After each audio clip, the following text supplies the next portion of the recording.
Today, we're going to go inside one of the most elite, most secretive organizations on the entire planet, the U.S. Secret Service. Now, this is a world of zero-fail missions where the stakes are absolutely everything, and just a handful of seconds can literally rewrite history. You know, everything they do, every single hour of training, every piece of intel, it all comes down to moments just like this, an attack on the President of the United States. 6 seconds. That's all it took in Dallas back in 1963. So, the real question is, what has the Secret Service built in all the decades since to make sure those 6 seconds never, ever happen again? So let's imagine their absolute worst-case scenario. This is the nightmare they train for every single day of their lives. An assassin takes aim. And in that split second, what erupts is this kind of symphony of controlled chaos, where every single agent, every single team knows exactly their part to play. Okay, so you hear the sound of a shot. Instinct just completely takes over. The agents on the protective detail, they don't even look for the shooter. Their only mission is to cover and evacuate. They literally become a human shield trained to take a bullet. That is their entire job in that moment.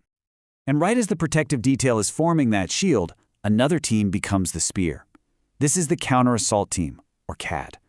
These guys are the hunters. Their job is to run directly at the gunfire, to neutralize the threat with overwhelming force so that the evacuation has a chance to succeed.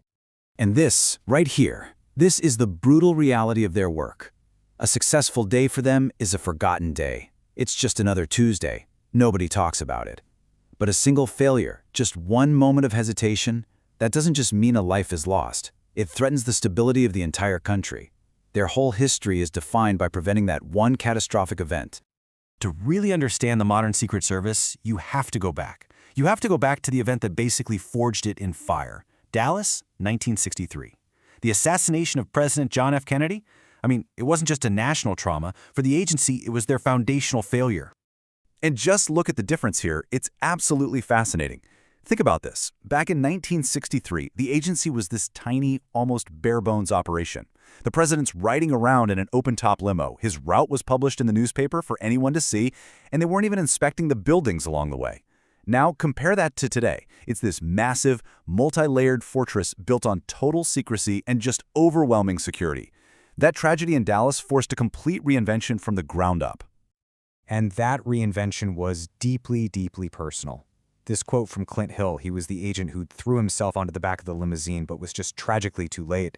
It just captures the human cost and that institutional guilt that really drove the Secret Service to become what it is today. So, what does this modern fortress actually look like? Well, over the last 6 decades, the agency has evolved into this incredibly complex, interlocking system of defense, all built from the hard lessons of the past. Let's kind of break down the key pieces. So you've got the layers we've already talked about. The protective detail is the shield. The counter-assault team is the spear. But supporting them, you have counter-snipers providing lethal overwatch from way up high. You have the Uniformed Division's emergency response team. They're the ones securing the perimeter. And you even have canine units that can sniff up to 100 cars a day for explosives.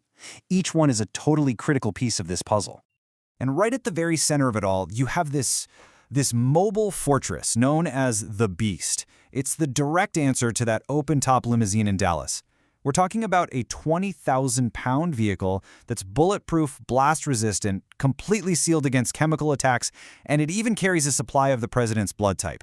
It's basically a rolling safe room designed for one thing, to prevent history from ever repeating itself. The level of skill required to be a part of this is just astounding. A counter-sniper, for example, has to prove every single month that they can hit a target from 1,000 yards away. That's the length of 10 football fields. If they fail that test even once, they're off the team. The standards are just absolute. But, you know, all the firepower and skill in the world isn't enough. Because if there's one core principle that's just coded into the Secret Service's DNA, it's that failure is the ultimate teacher. The threats are always changing, so their playbook has to evolve with them, from dealing with a lone gunman to facing global terror. This big evolution in thinking was actually sparked by another near disaster. After the 1981 assassination attempt on Ronald Reagan, the agency realized it had a huge intelligence problem. The shooter, John Hinckley Jr., was actually on the FBI's radar, but that crucial piece of info was never shared.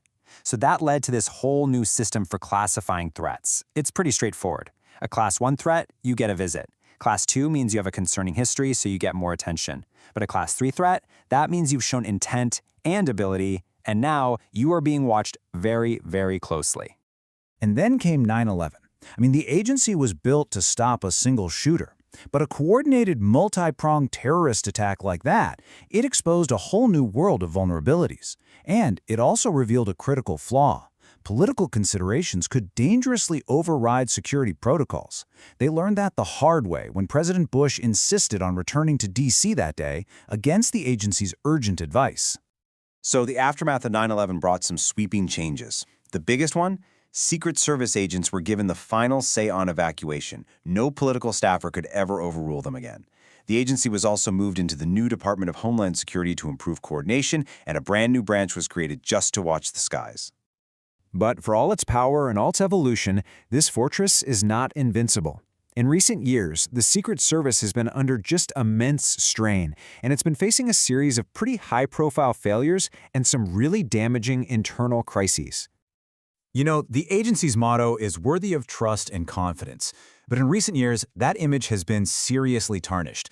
And it's not just about the headlines you might have seen about scandals with prostitution or drunk driving. It's about the operational impact. You've got chronically low morale and high agent turnover, which means you're losing veteran experience.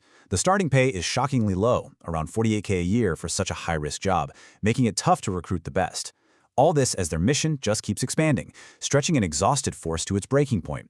These aren't just PR problems. These are cracks in the armor that directly threaten that zero-fail mission. And this quote, which came from within the law enforcement community after the 2024 attempt on Donald Trump, man, it is just chilling. The idea that a modern security failure could be compared to the agency's absolute darkest day, it shows you that the ghosts of Dallas are never, ever far away. But after looking at all the failures, the near misses, and the internal struggles, I think it's really worth shifting our perspective for a moment. Because the agency's biggest story might just be the one that is never, ever told. Think about it. We only ever hear about the failures. The true measure of the Secret Service isn't the tragedies we all know about, but the countless disasters we don't. How many plots have been foiled? How many attacks have been stopped before they could even begin? That right there is the real secret of the service. It's the history that was never written.